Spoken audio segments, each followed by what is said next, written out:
Veux-tu briser le péché, le pouvoir?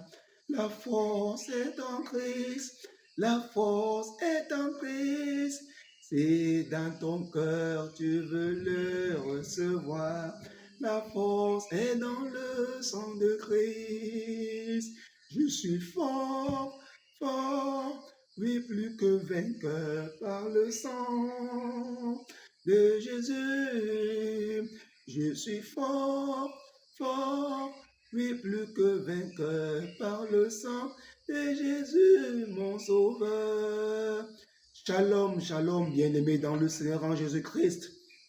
J'espère que tout le monde s'est bien réveillé.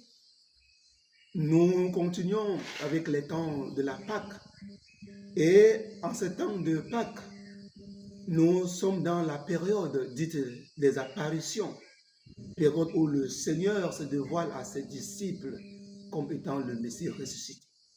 Nous voulons, en cette matinée, vous interpeller autour d'un texte du Nouveau Testament, l'Évangile de Jésus selon Luc, à son 24e chapitre, les versets 13 à 35.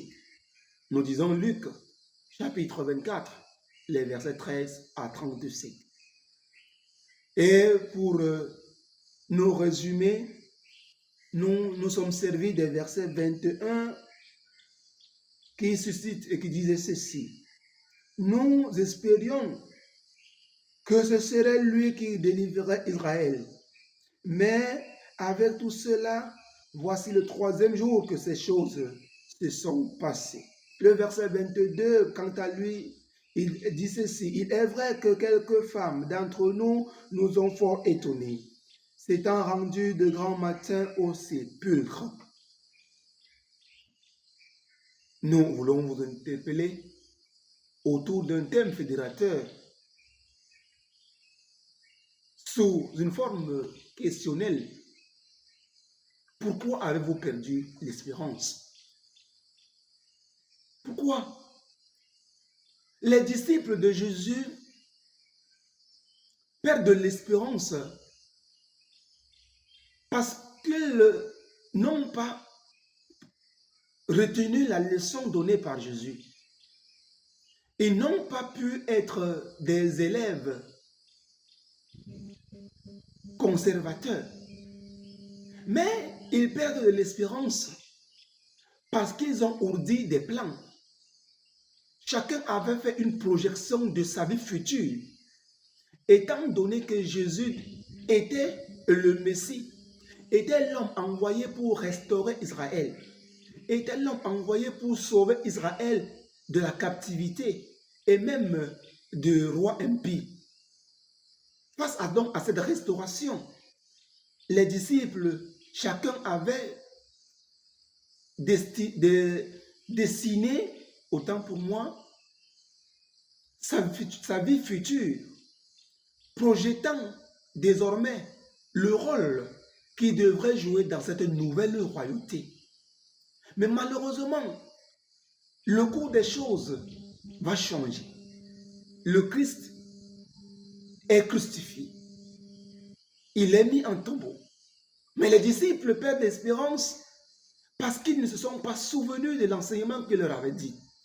Il avait dit qu'il devrait souffrir de ces choses, qu'il devait être mis dans le tombeau, mais qu'il ressusciterait au 3e jour.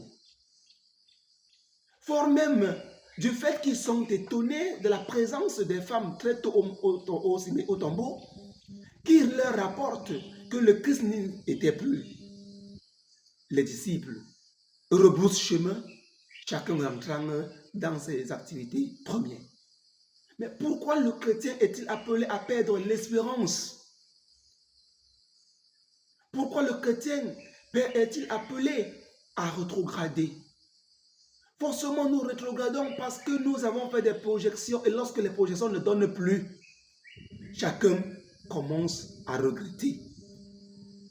Oui, voilà le mot de Jésus, des disciples. Nous espérions que c'est lui qui nous délivrerait.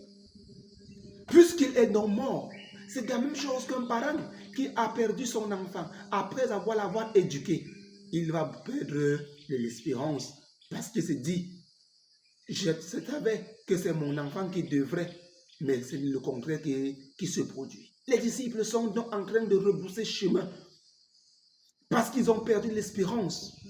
Ils ont mis tout en Jésus, ne pensant pas qu'eux-mêmes, dans leur activité, eux-mêmes, dans le fait de suivre Jésus, ils avaient une autre force. Ils pouvaient mener les activités telles que cela devrait se faire. Mais pourquoi on doit perdre l'espérance lorsqu'on est chrétien? Malgré la souffrance, malgré toutes les vicissitudes de la vie, malgré toutes les calamités qui peuvent tomber sur nous, ne perdons pas l'espérance. Parce que cette espérance se résume en Jésus-Christ. Et j'aurais voulu que nous le fondions notre foi, même en sa résurrection.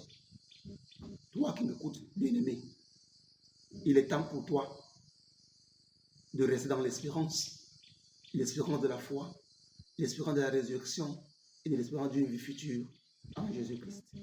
Lui-même est le seul, unique, le vrai maître, qui peut ressusciter, qui peut régénérer en vous cette espérance de la foi reposant sur sa résurrection. Je vous salue en Jésus-Christ. Amen.